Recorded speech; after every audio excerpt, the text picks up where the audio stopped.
السلام علیکم ورحمۃ اللہ وبرکاتہ۔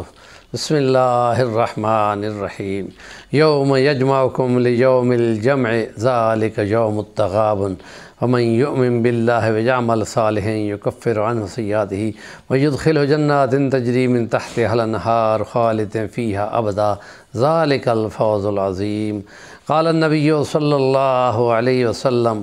الصوم لی وَأَنَا أَجْزِي بِهِ رب اشرح لی صدری ویسر لی امری واحلل عقدۃ من لسانی یفقہوا قولی۔ سیرت نبی صلی اللہ علیہ وسلم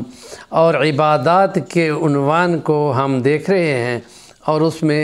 روزے پہ بحث جاری ہے،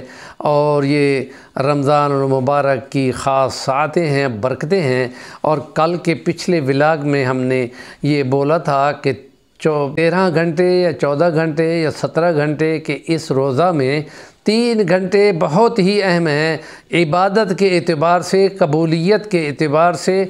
اور خاص مقصد تقوی حاصل کرنے کے اعتبار سے۔ اور اس لیے کہ یہ روزہ وہ فرماتے ہیں کہ روزہ میرے لیے ہے اور میں ہی اس کی جزا ہوں۔ ایک حدیث میں، دوسری میں ہے میں اس کی جزا دوں گا۔ تو گویا کہ روزہ جہاں قرآن میں سورت تغابن 64 نمبر سورت میں آیت نمبر 9 میں جو آپ کے سامنے پڑھی ہے کہ ہم تم کو جمع کریں گے اس دن جس دن ہم تغابن کو کھڑا کریں گے، باہمی غبن ہوگا، باہمی حقوق کے معاملات کے اختلاف میں اعمال کو لیا جائے گا، اور اعمال ختم ہوں گے تو گناہ ڈال دیے جائیں گے اور بندہ مفلس ہو جائے گا۔ تو حدیثوں میں آتا ہے کہ وہ بندہ جس نے روزے رکھے ہوں گے کہ روزہ ان سے نہیں لیا جائے گا، کہ اس سے روزہ چھین لیا جائے، کہ روزہ خدا فرماتا ہے روزہ میرے لیے ہے، کیونکہ کسی کو پتہ نہیں ہوتا روزے کا، صرف مجھے پتہ ہوتا ہے، اور وہ مجھ سے ہی ڈرتا ہے اور چپکے سے کھاتا پیتا نہیں ہے، کامل تقوی کرتا ہے، تو اس کا بدلہ بھی میں یہ دوں گا کہ محشر کے میدان میں غبن کے سلسلے میں وہ جو بندوں کے اعمال کے کردار میں ہار جیت کے دن کو اس کو بعض نے ترجمہ کیا ہے، تو ہم یہ کہتے ہیں کہ یہ وہ دن ہے کہ جس میں بندوں کے اعمال لے لیے جائیں گے۔ اور پھر حدیث میں ہی نبی پاک نے فرمایا تھا کہ کیا خیال ہے تم مفلس کس کو کہتے ہیں؟ صحابہ نے جواب دیا یا رسول اللہ جس کے پاس کوئی مال متاع نہ ہو، کچھ بھی نہ ہو، اس کو مفلس کہتے ہیں۔ آپ نے فرمایا یہ تو اس دنیا کی بات ہے جو کہ فانی ہے، محشر کے میدان میں ہونے والے مفلس کی بات مجھ سے سنو،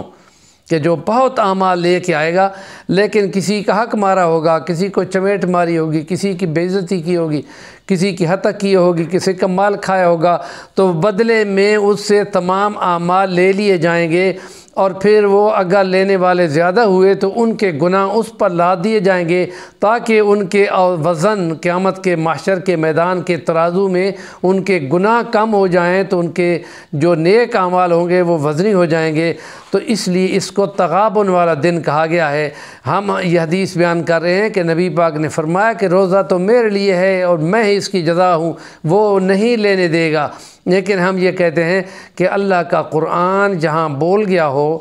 وہ اللہ کے اپنے کلمات ہیں، اور حدیث جو ہیں وہ نبی کے فرمان ہیں۔ اب نبی کے فرمان کو ہم آگے نہیں لا سکتے، اللہ کے کلام کو پہلے لائیں گے، اس کے بعد حدیث کے الفاظ پہ عمل ہوگا۔ اللہ پاک یہ فرماتا ہے کہ جس نے بدعہدی کی اپنے کسی عہدے پہ، اپنی ذمہ داری پہ، اور حلف اور اوت اور اس چیز کو بیچا، محشر کے میدان میں جب وہ لایا جائے گا اس کا کوئی حصہ نہ ہوگا اور اس سے حساب ہوگا۔ تو یہ خدا پاک یہ فرماتے ہیں کہ نہ خدا اس سے بات کرے گا، نہ ان کو نظر کرم کرے گا قیامت والے دن، نہ پاک کرے گا، بلکہ ان کے لیے اذیت ناک عذاب تیار ہے۔ جب ایسے بندے کے لیے کہ خدا پاک اس سے بات بھی نہیں کرے گا، نظر کرم بھی نہیں ڈالے گا، اور اس کے گناہ بھی نہیں ہٹائے گا، تو وہ تو پھر اس کا تو بہت ہی خطرناک کام ہے۔ اور اگر اس کا روزہ بھی ہوا تو یہاں ہم یہ دیکھیں گے کہ قرآن کہتا ہے خدا ایسے سے بات ہی نہیں کرے گا، نہ نظر کرم سے دیکھے گا قیامت والے دن۔ تو قیامت ہے بہت بڑا کھڑے ہونے والا دن، تو اس میں یہ حکم پہلے پورا ہوگا، اور اس کے بعد حدیث کی بات بھی ہم یہ کہہ سکتے ہیں کہ خدا جانے اور وہ بندہ جانے اس کے ساتھ کیا معاملہ کیا جائے گا۔ ہمارے چینل کا نام ہے صفی الوانی، ضرور سبسکرائب کریں اور کام کی بات کا کمنٹ کریں۔ اللہ پاک نے جس کو قرآن کا حدیث کا علم دیا ہے اس ضمن میں ان کو ضرور کمنٹ دینے چاہیے، تاکہ یہ جو میں نے سوال کھڑا کیا ہے اس پہ وہ جواب دے سکیں۔